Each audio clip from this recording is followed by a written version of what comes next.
नमस्ते। श्रीमद् भगवत गीता के पहले 3 अध्यायों को सफलतापूर्वक सीखने के बाद मैं चौथे अध्याय की चैंटिंग सीखने के लिए आपका स्वागत करती हूँ। मैं हर श्लोक को 2 बार कहूँगी, दूसरी बार आप मेरे साथ बोल सकते हैं। After having successfully learned the first 3 chapters, I welcome you for learning to chant the 4th chapter of Srimad Bhagavad Gita. I will chant each verse twice. You may please chant along with me the second time. Ye yatha mam prapadyante tams tathaiva bhajamyaham mama vartmano vartante मनुष्याः पार्थ सर्वशः। ये यथा मां प्रपद्यन्ते तांस् तथैव भजाम्यहम् मम वर्त्मानो वर्तन्ते मनुष्याः पार्थ सर्वशः। अर्थात श्री कृष्ण कहते हैं कि जो मुझे जैसे भजते हैं मैं उन पर वैसे ही अनुग्रह करता हूँ। हे पार्थ, सभी मनुष्य सब प्रकार से मेरे ही मार्ग का अनुवर्तन करते हैं। Those who worship me in whatever way, I bless them in the same way. O son of Partha, human beings follow my path in every way, says Krishna. Kāṅśantah karmanām siddhim yajanta iha devataः क्षिप्रं हि मानुषे लोके सिद्धिर्भवति कर्मजा। काङ्क्षन्तः कर्मणां सिद्धिं यजन्त इह देवताः क्षिप्रं हि मानुषे लोके सिद्धिर्भवति कर्मजा। सामान्य मनुष्य यहाँ इस लोक में कर्मों के फल को चाहते हुए देवताओं को पूजते हैं, क्योंकि मनुष्य लोक में कर्मों का फल शीघ्र ही प्राप्त होता है। Longing for the fruits of actions, they worship the gods here in this world.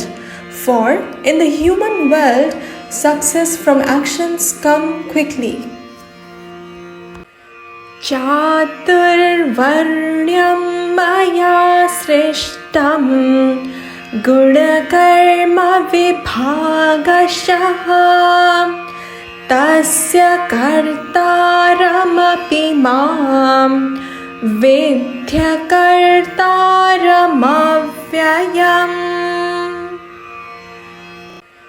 चातुर्वर्ण्यं मया सृष्टं गुणकर्म विभागशः तस्य कर्तारमपि मां वेद्य कर्तारमव्ययम्।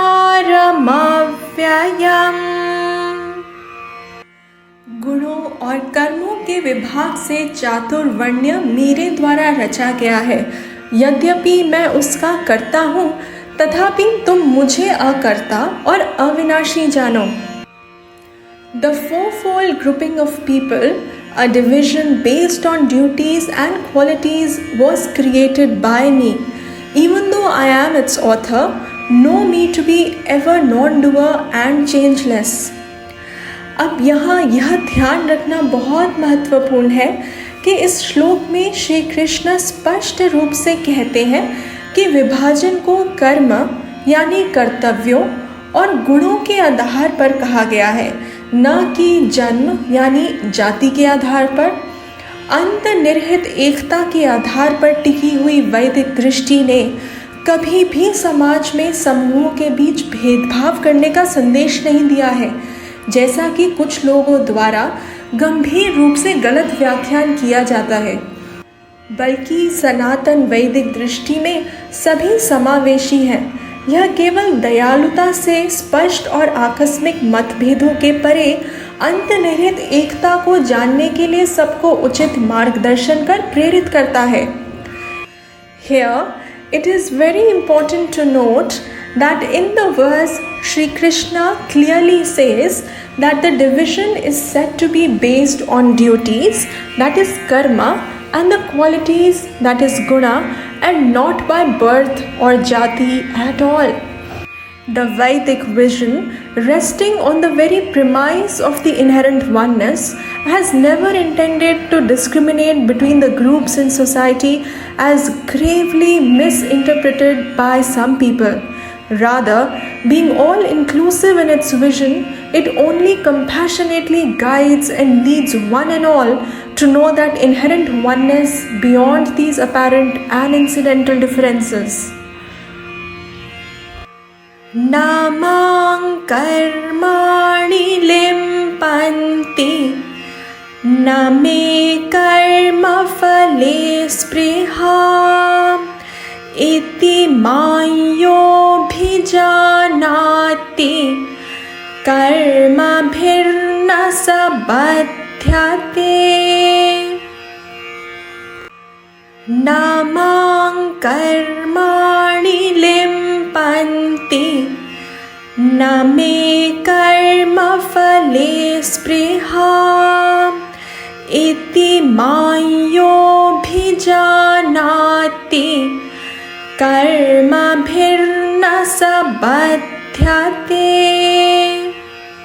श्री कृष्ण आगे कहते हैं कि कर्म मुझे लिप्त नहीं करते, न मुझे कर्म फल में ही स्पृहा है यानी रुचि है। इस प्रकार मुझे जो जानता है वह भी कर्मों से नहीं बनता है। Actions do not taint me. For me there is no hankering for the results of action. One who knows me thus does not become bound by actions. Evam gyatva kritam karma purvairapi mumukshubhihi kuru karmaiva tasmatvam purvaih purvataram kritam. Evam gyatva kritam karma purvairapi mumukshubhihi kuru karmaiva tasmatvam purvaih purvataram kritam. पूर्व के मुमुक्षुओं द्वारा भी इस प्रकार जानकर ही कर्म किया गया है, इसलिए तुम भी पूर्वजों द्वारा सदा से किए जाने वाले कर्मों को ही उन्हीं की तरह करो. Having known thus, duties were performed even by the ancient seekers of liberation. Therefore, you undertake action just as was performed earlier by the ancient ones.